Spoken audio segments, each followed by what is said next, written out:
এখন আমরা এক অদ্ভুত সময়ে বাস করছি। আমরা এটাকে তথ্যের যুগ বলি, কিন্তু আমাদের বেশিরভাগই আমাদের নিজেদের ধর্ম সম্বন্ধে বেশি কিছু জানি না। আমরা সত্যিই জানি না কিভাবে আমাদের কিতাব এবং আমাদের বিশ্বাস এবং আমাদের ধর্মগ্রন্থ আমাদের উপশম দিতে পারে। এটা কিভাবে আমাদের কঠিন সময়ে সাহায্য করতে পারে। যখন এমনটা ঘটে তখন আমরা শয়তানের সহজ শিকারে পরিণত হই। যখন মানুষ কঠিন সময়ের মধ্য দিয়ে যায় তখন শয়তান তাদের কাছে সকল প্রকারের চিন্তা নিয়ে আসে। ধরুন কেউ অসুস্থ, সে হাসপাতালে এবং সে সব ধরনের ওয়াসওয়াসা পাচ্ছে বিশ্বাসের ব্যাপারে। কদর কি নিয়ে প্রশ্নের মুখোমুখি হচ্ছে। মানুষ চাকরি হারিয়ে ফেললে, বিয়েটা সুখকর না হলে, লেখাপড়ার ক্ষেত্রে মুশকিল দেখা দিলে, আপনি যে সমস্যার মধ্যে দিয়ে যান না কেন, বা স্বাস্থ্য সংক্রান্ত কিছু হতে পারে, এমন ক্ষেত্রে প্রশ্ন করতে শুরু করা খুব সহজ। আল্লাহ কি আদৌ আমাকে ভালোবাসেন? তিনি কেন আমার সাথে এমন আচরণ করছেন? আমার কি দোষ ছিল যে আমি এই সমস্যায় পড়ব? আমি এত দোয়া করলাম, আল্লাহ তাতে সাড়া দিলেন না, সে কোনো পরোয়াই করলেন না। আমি পুরো রমজান মাস প্রার্থনা করলাম, এমনকি উমরাও করলাম। আমি এখনো দোয়া করছি যে আমার সন্তানকে আরোগ্য দিন, আমার এই সমস্যা দূর করে দিন, কিন্তু আমার সেই সমস্যা তো এখনো আছে। এসব আপনার ব্যক্তিগত জীবনে, এবং এটাই যথেষ্ট কঠিন। উপরন্তু সারা দুনিয়ায় একটা সংকটকাল চলছে। উদাহরণস্বরূপ, আপনাদের অনেকের পরিবার সিরিয়ায় আছে, বা সারা দুনিয়ায় সিরিয়ার মতো জায়গায়, যে জায়গাগুলো পুড়ছে, যেখানে পরিবার নিরাপদ নয়, সন্তানেরা নিরাপদ নয়, যেখানে সব ধরনের মানবিক বিপর্যয় ঘটে চলছে এবং মানুষ মারা যাচ্ছে। ব্যাপারটা অনেকটাই যেন রাসূল সাল্লাল্লাহু আলাইহি ওয়াসাল্লামের বাণীকে পূর্ণ করার জন্য, যে হত্যাকারী জানবে না যে সে কেন মারছে, আর যাকে হত্যা করা হচ্ছে সেও কারণটা জানবে না। এমন এক সংকটময় পরিস্থিতিতে অনেক মানুষ প্রশ্ন করা শুরু করে যে কেন আমরা ব্যক্তিগত জীবনে তো বটেই, এমনকি সারা দুনিয়ায় পাগলাটে ঘটনা ঘটে চলছে। এই সব কিছুতে আল্লাহ কোথায়? তিনি কি এইসব সমস্যা দূর করতে পারেন না? এমন তো না যে আমরা দোয়া করছি না। কুনুতে নাজিলা প্রতি রাতেই সারা দুনিয়ায় মসজিদে পড়া হচ্ছে। আল্লাহুম্মা সুরিল ইসলাম ওয়াল মুসলিমিন, আইজিল ইসলাম ওয়াল মুসলিমিন। মুসলিমদের সহায়তা করুন, ইসলামকে সহায়তা করুন, মুসলিমদের শক্তি দিন, ইসলামকে শক্তি দিন। হে আল্লাহ, আমাদের দিনের শত্রুদের বিরুদ্ধে শক্তি দিন। মনে হচ্ছে যে শত্রুরা দিন দিন আরো শক্তিশালী হচ্ছে আর বেশি বেশি করে রক্তপাত ঘটাচ্ছে। সেই মুহূর্তে কোনো ব্যক্তি তার ধর্ম নিয়ে খুবই হতাশ হয়ে যায় এবং চিন্তা করা শুরু করে এসবের কোনো মানে হয় না, আমি কেন দোয়া করব, কিছুই তো বদলাবে না। এটা কিন্তু আসলে খুব সার্বজনীন একটা সমস্যা। এই সমস্যার ফলাফল স্বরূপ কিছু জিনিস ঘটে। কিছু মানুষ দোয়া করাই বন্ধ করে দেয়। শুধু দোয়াই নয়, এমনকি তারা নামাজ পড়াও বন্ধ করে দেয়, পরোয়া করে না। নামাজকে আল্লাহ এভাবে বর্ণনা করেছেন যে এটা একটা সুরক্ষা, এটা একটা সুরক্ষা। ইন্না সালাতা তানহা আনিল ফাহশাই ওয়াল মুনকার। নামাজ আপনাকে সব ধরনের লজ্জাহীনতা, অশ্লীল আচরণ এবং সব ধরনের ক্ষতি থেকে রক্ষা করে, সব ধরনের ক্ষতি থেকে রক্ষা করে। সুতরাং আল্লাহ যখন এমনটা বলেন এবং কোনো ব্যক্তি নামাজ ত্যাগ করে, তখন তারা আসলে সরাসরি শয়তানের শিকারে পরিণত হয়, সব ধরনের খারাপ কাজ করে যাবে এবং যে করছে সে বুঝতেও পারবে না যে সে কেন এই কাজটা করছে।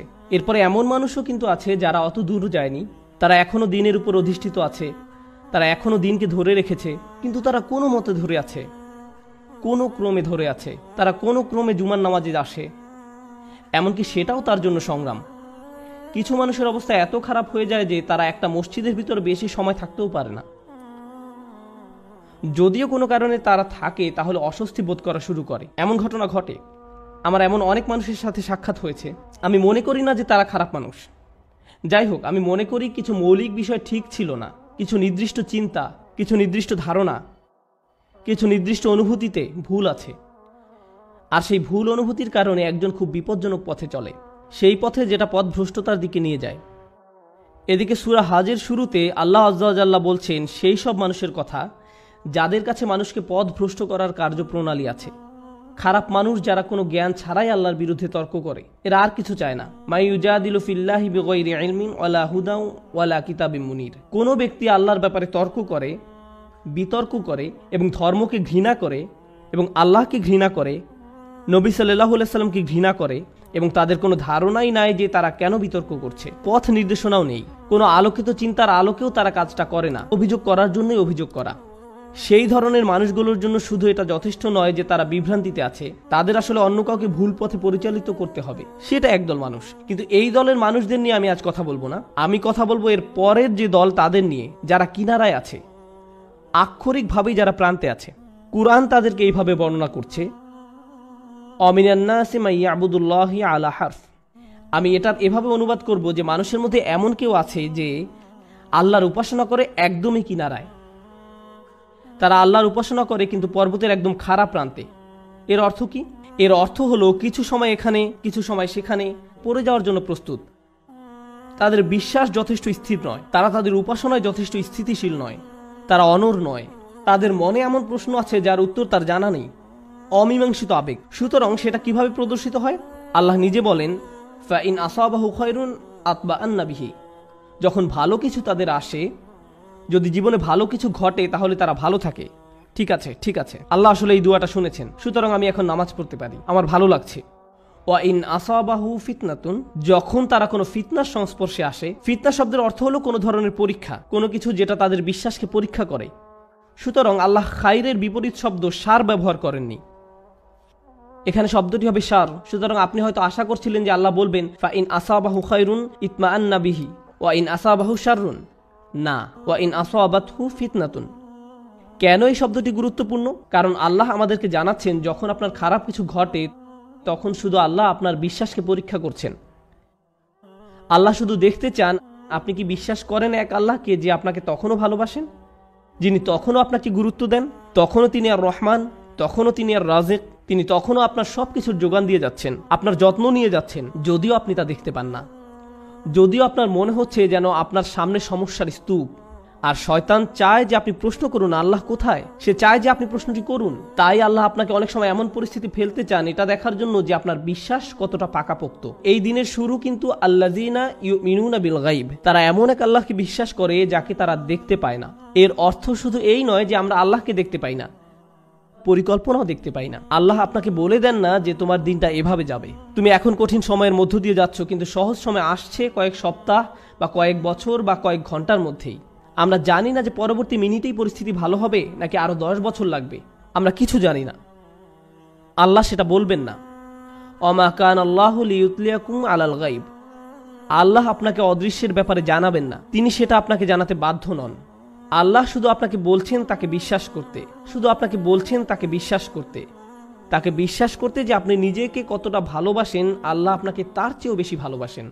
আপনাকে শাস্তি দিয়ে, যন্ত্রণা দিয়ে তার কোনো লাভ নেই, তার কোনো লাভ নেই। মা ইয়াফআলুল্লাহু বিআযাবিকুম, আপনাকে শাস্তি দিয়ে আল্লাহর কি লাভ? আপনি কেন ভাবেন যে আল্লাহ আপনাকে পাকড়াও করতে চান? আল্লাহ নিজে আক্ষরিক অর্থেই এই প্রশ্ন করেছেন। সুতরাং যখন আপনি আমি পরীক্ষার মধ্য দিয়ে যাই, তখনই এটা হিসাব করে দেখার সময় যে আল্লাহকে বিশ্বাস করা তো সহজ, যখন সবকিছু ঠিক আছে তখন এটা তুলনামূলকভাবে সহজ।